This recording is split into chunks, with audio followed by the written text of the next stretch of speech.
Hey there, and welcome to one of the first videos here on the Blood Feather Productions channel. Today we'll be taking a look at one of my favorite superhero shows, the first season of Justice League the Animated Series. I have many fond memories of watching this show as a kid, and when I learned that it, as well as many other shows like Static Shock and Batman Beyond, were coming to HBO Max, I knew I wanted to rewatch them. During that rewatch, there were so many things I had to say about this classic show. Now, I had planned to review both seasons in this video. However, I just had so much to say about season 1 that I'm gonna have to split it into two separate videos. Now, let's get into what I really loved about Justice League the Animated Series. Justice League Season 1 and 2 both have 26 episodes, so I'm gonna have to break this into Season 1 and Season 2. I have some episode favorites in Season 1 that were just absolutely great. And Justice for All had to by far be one of my favorite episodes, pretty much making the Injustice League, or it was like the Injustice Gang, but you know, it was a good collection of characters: Lex Luthor, Ultra Humanite, Joker, and if you've been on YouTube and you're into, watching clips, I know you've seen all the clips. This is one of the most popular episodes. You see all the quotables with Batman being kidnapped. I mean, it's just a phenomenal episode. And Blackest Night is another good one. Like, the way that Green Lantern is so ready to give up because he thinks he's wrong, with Wonder Woman and Flash and everyone just coming to defend him, and Hawkgirl getting the other Green Lanterns to come to his aid. It was just a really good episode to show how the team really puts trust and has a lot of faith in each other. Although my favorite character was Batman, one of the biggest people to have highlights in Season 1 especially was actually Green Lantern, especially with this episode Metamorphosis, which is about his friend that gets experimented on and is turned into a monster, and just a lot of miscommunication and manipulation. It shows that Jon Stewart is just a really good guy deep down, going just like in the Blackest Night episode. It shows his character. And I think that is good. I think that definitely transfers over into the second season and Unlimited as well. I think he was a perfect Green Lantern to include in this show rather than Hal Jordan, even though we do get references to Kyle Rayner in this series. Maybe we see him in Unlimited. I'll have to finish my watch of that and make a video on that. Now that we've covered the episodes that I really liked, we can get into the things that I didn't really expect from this show, the things that I disliked. There were quite a few things I actually disliked that I saw just consistently in the show. My first thing and biggest thing, I've been waiting to get this off my chest ever since watching Season 1, the way they disrespect John Jones, the Martian Manhunter, in Season 1 of Justice League. I mean, just look, I'm gonna put it on screen here. Every instance John needs to use his telepathic powers here in Season 1, he loses. I don't know how you take that many L's and and part of your natural born powers is to be a telepath. I mean, they really try. And because they really make him the emotional center. To me, as a comic book fan, I really like Martian Manhunter. He's as strong as Superman, and he's got shape shifting, and he can go intangible. I mean, he's very dangerous, aside from the fact that his weakness is fire. But this show disrespected him on so many levels in this first season every time. In the Etrigan episode, he was just getting destroyed the entire episode. Like, you wouldn't even think you would think he's the weakest telepath you've ever known. And even in other instances, such a thing as Young Justice, with McGann being stated from him being as the strongest telepath he's ever encountered. Even going into Young Justice, where Martian Manhunter himself says McGann has the strongest telepathic mind he's ever encountered.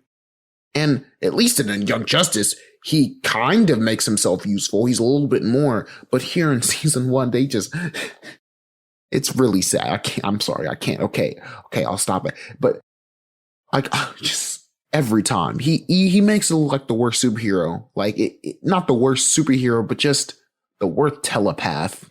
Just the worst telepath in the DC universe. And that's just not the truth.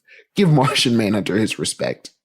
Oh, whoa, but don't worry. Don't worry, Martian Manhunter isn't the only person who gets done dirty in the first season of this show. A prominent side character that is put in many episodes, multiple, are the Amazons. And they make the Amazon Queen look like garbage. Every fight, every encounter, she takes a loss. No effort. Not even a fight. Yet she's a queen of the warrior island of women. She takes so many L's while she's supposed to be the queen of the Amazons. I don't even know how you can disrespect two such powerful people like this. Because Wonder Woman herself isn't that trash. I mean, she makes rookie mistakes, but is established within this universe that she's just coming onto the scene. That is expected. What excuse does her mother have for being a trash queen and a trash warrior? I have to chalk it up to the writers because I mean, look at this. Paradise Lost, turned to stone. Disrespect. She's got turned to stone twice, actually. Disrespected multiple times throughout the episode. Fast forward 4 episodes. Oh, look, the Amazons are back, and there is a rogue Amazon on the loose, making the Amazons look cold. Oh, look, here comes the queen. Boom, gets dropped. Trash. How? You're the queen. How are you getting destroyed like this? Oh, but she's not the only one who you would think has battle experience and combat that would help her be a more effective fighter, because there's so many occasions in the first season where the Justice League are just in peril and no one uses their powers. Superman barely ever uses his heat vision. It is a scarcity. You would think he doesn't even have it as a superpower.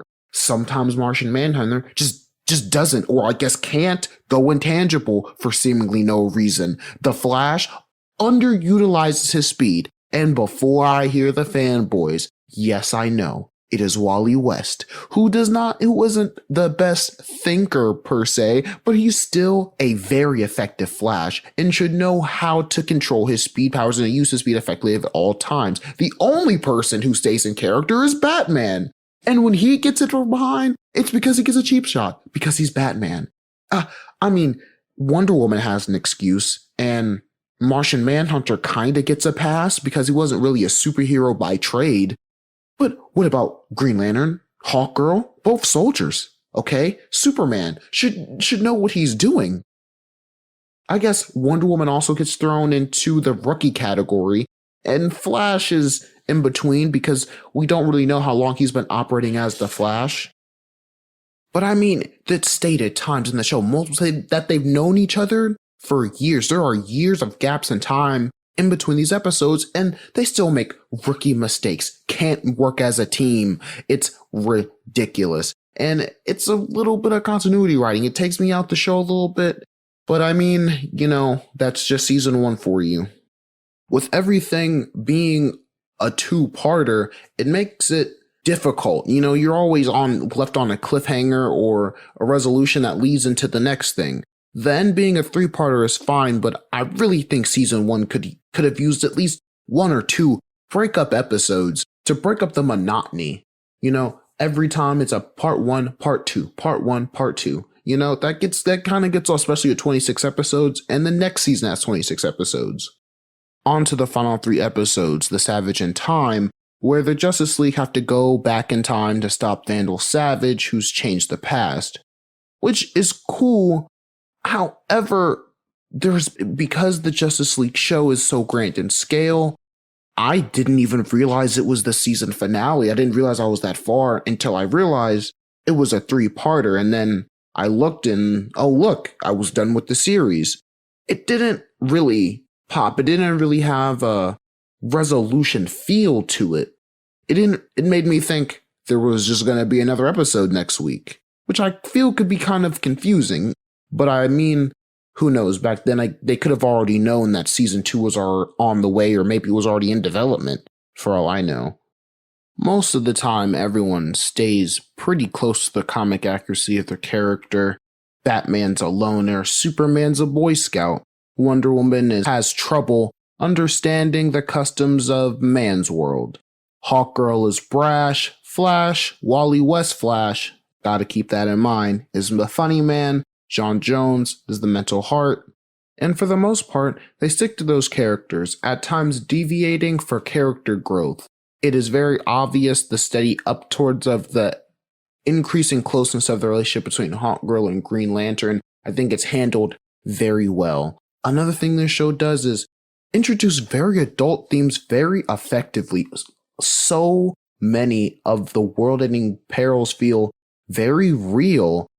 In the Justice Guild episode, you really feel sad for Green Lantern that all the heroes that he looked up to were gone, and he had to expose that they were gone no matter how much it hurt him. In the Fury episode, Wonder Woman had to learn a lesson that everything that her people taught can sometimes be taken to the extreme, and it's not so easy and not so cut and dry as she makes it seem all the time. Even side characters learn lessons. Even though I complain that Martian Manhunters were taking L's in the Etrigan episode, Etrigan learned a lesson showing that even though Martian Manhunter failed in the first trial against Morgana, he ultimately made the right play and gave up what he wanted, something Etrigan could never do. Now, people are gonna say, oh, that's the point, Blood. That's the point. I don't care. He's like a Martian. He should not be getting whooped by some Earth magician.